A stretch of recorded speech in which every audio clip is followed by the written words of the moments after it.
Mario Kart Double Dash was the first game in the series to have more complex and challenging courses, thanks to the extra power of the Nintendo GameCube. Because of this, many of these tracks have went on to become fan favourites in the community. In this video, I'm going to be ranking all 16 of these tracks based on difficulty and how much I enjoy them. Without any further ado, let's get started. Starting us off in last place is Baby Park. Yeah, I don't think this is too big of a surprise. To give credit though, I do think this is the best version of the track by far, as the special items managed to make it at least a little more chaotic and engaging. However, it still isn't enough to save the track for me. The course is very boring, especially on lower CCs, and if you aren't a fan of the chaos then you're just not going to have a good time. Overall, well, this is the definitive version of Baby Park in my opinion. It still trails behind the other tracks and by miles. Next up is Luigi Circuit, a nice introductory course to start you off. This is one of the better starter tracks in this series, as the backwards path on the higher CCs can make it more interesting, along with the small shortcuts with the chain chomps. However, it is still quite generic, and it's not a track I see myself returning to very often, and it's quite overshadowed by the other circuit tracks in the game. Next up is Peach Beach. This is another track that's heavily overshadowed by its sibling course, Daisy Cruiser, but it's a good track nonetheless. The problem with this course in particular is that there's just tons of open and barren areas without much going on. The cataquacks do get quite easy to avoid after playing for a while, and there are a few shortcuts which don't really serve a purpose. Overall, while this track is quite underwhelming, it's still a jolly old course that I can see myself returning to every so often. Next up is Mushroom Bridge, and for this track I'm going to be handing over to Vancouver Velocity Fan where he will explain his thoughts on it. Take it away. Hey guys, it's Vancouver Velocity Fan here. I'm here to talk to you about Mushroom Bridge. Even though it may not be the most interesting track, I just love all the little secrets it has, such as the pipe cannon at the start, and being able to drive on the bridge. That sets it apart from other traffic courses for me. I also love the diversity of the vehicles, with the Wiggler trains, mushroom cars, and of course the bomb cars. Even though Mushroom City might be more complex, I will always love Mushroom Bridge. Thank you for that, VVF. Next up is Dry Desert, the final course in the Mushroom Cup. This was one of my least favourite tracks in Mario Kart 8, just because the slippy physics made it very awkward to play, and the oasis at the end just kinda ruined the vibe in my opinion. But luckily this version doesn't have those problems. When you fall into the pit, a piranha plant will gobble you up, and the ending section is dry and bumpy, fitting much more with the dry theme. However, the track is still kinda boring, and the music in this version is very poor, in my opinion, but this is still definitely the superior version of the track to me. Next up is Sherbetland. This was another track we made in the base game of Mario Kart 8, but I think that version was a lot better. The dark night theme combined with 8's much more realistic lighting helped to give the track a lot more personality, but here the course just feels kind of bland and unoriginal, and the slippy physics just do not work that well. But overall, this is still a pretty good course and actually one of my favourite snow tracks in the series. Next up is Mario Circuit. This is actually my favourite Mario Circuit in the series. The combination of tight turns, great scenery and a lovely environment all mix to make a fantastic circuit. My only problems with the track are the ending section, which can be quite awkward and hard to manoeuvre, and the straightaways can be quite uninteresting. However, this is still one of the best circuits in the series and a track I can always have fun on. Next up is Yoshi Circuit. This is generally regarded as the best circuit in the series, and I can understand why people think that. The charming atmosphere mixed with the smart layout choice combine to make a really great and exciting circuit, and it can be quite challenging in certain areas. This version also has a secret shortcut which was never brought back in any other version. Overall, Yoshi Circuit is a very happy and cheerful course, mirroring the character of Yoshi perfectly. Next up is Wario Colosseum. This is one of the longest tracks in the series, as it's only 2 laps instead of the usual 3. This track requires a lot of skill, as some of the turns are very sharp and the physics make the course feel very slippery, almost like you're actually on a roller coaster. My only real problem with it is that the ending section is kind of underwhelming. It's just a big wide straight without anything to do.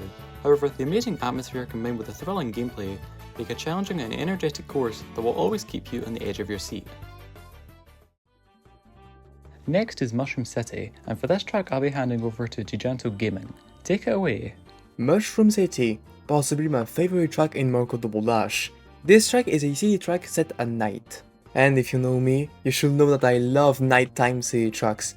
There is something, a vibe that I can't catch, but I just love it. The track in itself is very cool. I love how there is 2 paths and you can choose one. Maybe one will be faster, the other one will be longer. You have to choose.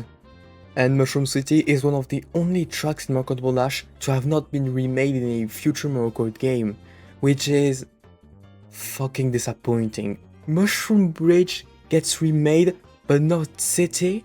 Seriously? I really hope one day this track will get justice and get remade. Thank you for that, Giganto. Next up is Dino Dino Jungle. Both of the jungle tracks in this game are nearly equal for me, but Dino is slightly weaker.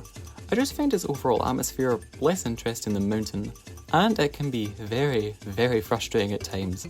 Be it the giant dinosaur, the split bridges, the big pit in the cave, or the geysers at the end, even one mess up can create a chain reaction which will just completely ruin your race. However, once you know how to master these, the track becomes quite fun and thrilling, which is why it's still able to make it this high in the ranking. As for Tiki Mountain, this track is able to gain the edge over Dino for me for a few reasons. First, I think the course layout is a lot more engaging, with a giant cannon at the start, the jet in the bumpy mountain, the perilous hairpins with boulders, and then the tense raid across the bridge at the end.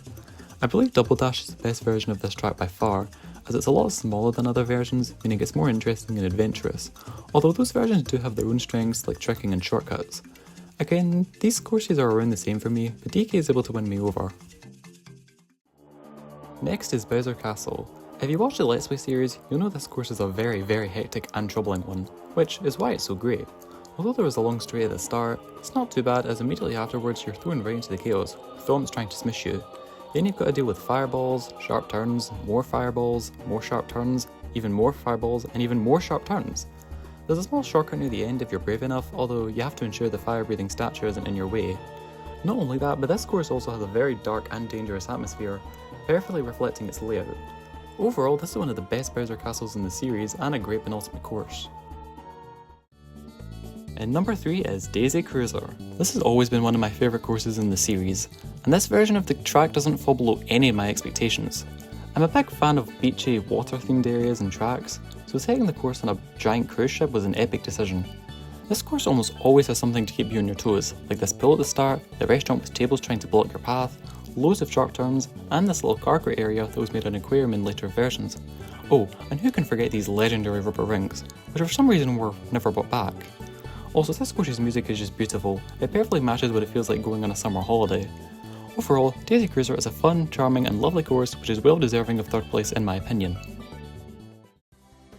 And number 2 is Rainbow Road. Yeah, you're probably surprised this wasn't number 1, huh? Unpopular opinion coming, I actually think this is one of the weaker Rainbow Roads, at least compared to ones like Wii and 3DS, but it's still a really good course nonetheless. Whether it's the hairpin turns, the dangerous spiral with boosts, the narrow zigzaggy path, the giant vertical cannon, or the more relaxed spiral at the end, this track always has something to keep you entertained and engaged.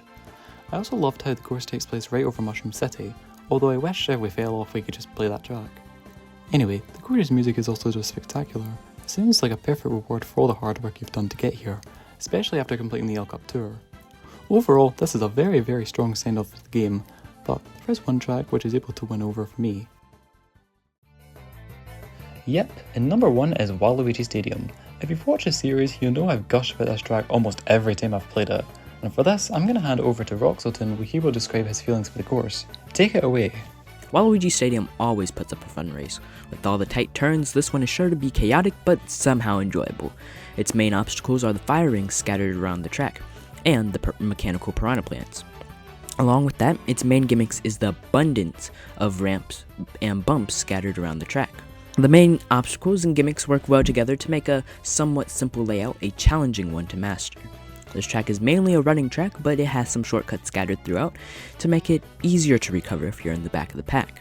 Lastly, the music has that chaotic feeling with a hard ska-like drum beat, and the visuals fit that dirt bike arena with tons of jumps and bumps theme oh so well. Overall, Waluigi Stadium is a great track with tons of variety within the layout, a unique theme, and fitting music, which has landed it in the number 1 spot.